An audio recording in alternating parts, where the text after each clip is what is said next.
We've got live reactions from Bubba and his legal team straight ahead. So as a kindergartner abducted from a school bus in Alabama, the man who took him, shot, and killed the bus driver. Well, tonight, new information on the boy's condition. And this is pretty low here. Investigators say a man and a woman beat up a man in a wheelchair in their search for prescription pills. See who they're looking for. Straight ahead. From Tampa Bay's #1 news station, this is the Fox 13 5 o'clock news. Good evening and welcome tonight. I'm Mark Wilson. And I'm Denise White. First up tonight, there is a verdict in the MJ versus Bubba defamation trial, and here it is. As the defendant, Bubba Clem, no. As the defendant, Bubba Radio Network, no. MJ. At issue whether Bubba defamed MJ on his radio show. On each and every count, the jury said no. It is a huge win for Bubba the Love Sponge and his legal team, a disappointing loss for MJ. Fox 13's Gloria Gomez is outside the courtroom live now with Bubba and his lawyers. Gloria, what is the reaction to that verdict? Good question. I have Bubba the Love Sponge here with me right now, including his attorney, Joe Diaco, as well as Greg Herring. So how do you feel, Bubba? I'm a nervous wreck, but it's a great day for media. You know, my boy Mark Wilson, he can now spew the stuff that he wants to. And, you know, Greg and Jake put on such a wonderful case. They blew holes in all their testimony. They didn't have any real evidence. And, you know, this is a landmark case for media. This is for Saturday Night Live and Rush Limbaugh and Glenn Beck. And oddly enough, you know, for MJ himself, you know, Todd Schnitt. I mean, he's very, very critical of a lot of politicians and Obama and things like that. And so, you know, he kind of had to eat his own logic a little bit. But this is a great day. It's not about me. It's about the First Amendment. It really is. And I will say this: we're going to be having an MJ Kelly funeral in the streets soon. I will tell you that. And talk about just, you've been living this for not just 3 weeks. This is 5 years, right? No, we have been living this for 5 years. These two gentlemen and myself, it's been a living hell. It's been one bad ruling after one bad ruling. You know, the judge said that Michelle Schnitt was not a public figure. I mean, we had so many appellate issues, and we were ready for that. But thank God, you know, 6 people within the Hillsborough County was who we were judged by, not by a shady-ass state attorney, not by the connections that he had with MJ's wife, by 6 hard-working men and women that were getting paid $30 a day to sit through this crap. It's a ridiculous. You know what? More importantly, I want to apologize to the bailiffs and the judicial system and those 6 men and women that sat through this virtual harassment, name-calling, you know, 5th grade bully fest. And I want to apologize to those people. It was a great waste of taxpayer dollars, and millions of dollars were spent. But these 2 guys, these 2 studs right here, Joe Diaco, Greg Herring. I mean, that's why I'm here today, being able to celebrate inevitably the First Amendment. Yeah, and just real quick, Joe, just your reaction to the verdict. I think the jury clearly did the right thing. I think they realized the implications this would have on the First Amendment and free speech. Specifically, because Michelle was determined to be a private figure, this would have created a very slippery slope. This could have applied to any high school student calling another friend's girlfriend a name. This was clearly name-calling 101, and the jury got it, and they got it right. So we're proud of them. We thank them for the decision that they came to, and this is a great day for America. And Greg, I know you were a big part of it, too. I just have to say how impressed I was with this jury, with the entire process. They hung in here for 2.5 weeks. When they heard testimony that in their minds, they had to be thinking, am I really here for this?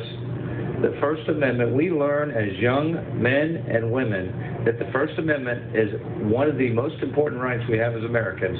And we can express negative opinions about public figures, and even Michelle Schnitt, because she put herself out in the public light. And if this had gone the other way, and that jury knew it, they knew the importance of this, not just in Tampa, not just for Bubba Clem, not for Joe Diaco, Greg Herring, but for every American. They knew this was very, very important. Were you ever worried that the verdict would go the other way? Well, you know, you never know. You know, I like to say one thing, okay? I like to say something, and all the festivities and all, and how we're feeling so good. You know, I'm not happy that it went this far. I wish MJ would have never done this. It was a radio war. You know, his wife's a lovely woman. She really is. You know, she's a mom. She was a former state attorney. She's a good person, and I never, ever, ever meant for the way that they tried to make it. I never did that. No, no way. I meant it as in, like, you know, the frequency of her being on the radio show and things like that. I don't think that for a minute. The way that they're trying to put words in my mouth. So, you know what? I'd like to to apologize to her if she ever thought that that was the case, because I never meant that. Never did I. Bottom line, what's your message to the public watching? The message is, you know what? No matter if the cards are stacked against you, no matter if the chips are down, we do live in a great country. The First Amendment's alive and kicking. Greg Herring, it's the second time he's done this with me. We did it in '96 as well. You might not like what I say. You might not like my delivery, but I have the right to do it. And if you don't like it, turn it off. Yeah, nice job. Gentlemen, thank you very much. Thank you. Thank you, Mark. How you doing, Mark? Appreciate it. And so, again, you hear Bubba explaining himself as he walks away that clearly he's very, very excited with this verdict. I also want to share with you, though, that we actually interviewed an alternate juror who talked to us earlier about how she would vote. Take a look at what she told us, kind of a preemptive verdict on what she said earlier. Take a look. If you had to decide right now, what would your verdict be? In favor of the defense. Tell me why. Because I don't think that they were able to prove defamation, in my opinion. You said something about big girl panties. MJ should put big girl panties on and get over it. Tell us about that. I think anybody that runs and cries and hides in their house because someone called them a name kind of needs to grow up. You know, develop a thicker skin, especially if you're in the public eye. You know, I'm just a nurse, and I have a thicker skin than that. So no money, you wouldn't give them anything? No. No money. I don't think it's warranted. You heard his plea to you guys to award him money. When he was nearly tearing up, what did you think about that? I didn't think the tearing up was factual. It wouldn't have swayed my opinion anyway. I don't think he needs the money. I don't think he deserves the money, and I don't think Bubba did anything, in my opinion, that warranted giving him any money. Do you think the fact both of these guys are millionaires had any bearing on this? Not necessarily. You know, I think their personal financial situations is regardless of my opinion. You haven't talked about the case with the other jurors, but no. What's your sense, just being with them over the last couple of days? Do you think your thoughts are shared with the other people on the jury?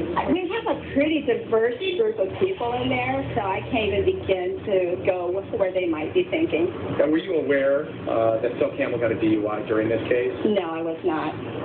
I avoided all media. I wouldn't even let people speak to me at work. So. But you knew this was a high drama case just to begin with. I heard something. I think part of why I ended up getting chosen is I only moved to the area 2 years ago, so I wasn't aware of either of these people. And I'm still pretty much unaware of both of these people. So when you say, by the way, to clarify, when you heard something, you're talking about who these people are. Yeah, honestly, I never heard a word about any of them until I came into the jury room. And keep in mind that during our conversation, as we were walking over to where the cameras were, she actually said, and I asked her about whether or not she had heard the inflammatory statement that obviously Bubba had called Mrs. Schnitt. She goes, yes, I did hear the word that was used, but honestly, I really believe that word was meant for MJ more than for his wife. So kind of an insight into what the jury was thinking, and clearly this alternate juror decided basically how this jury decided today. Gloria, let me ask you, because there's still some unfinished business. What about that whole business about the mistrial, that request from MJ to declare a mistrial? That is such a good question. Yeah, we have not heard yet. We don't know if that's going to come later or if that, obviously we're all kind of waiting to see what's going to happen next in this case. But as far as court and adjourned today, we did not hear any more on whether or not there's going to be a mistrial in this case. So we'll have to wait and see. I'll talk to the attorneys here in a little bit and see if they maybe have some insight into what's going to happen next. But you're right. Clearly, that's still hanging right now. We don't know if there's going to be a mistrial in this case. We're going to let you get back to it because we know you want to also try and get some reaction from MJ as well. Gloria Gomez reporting live. Thank you. Mark? Well.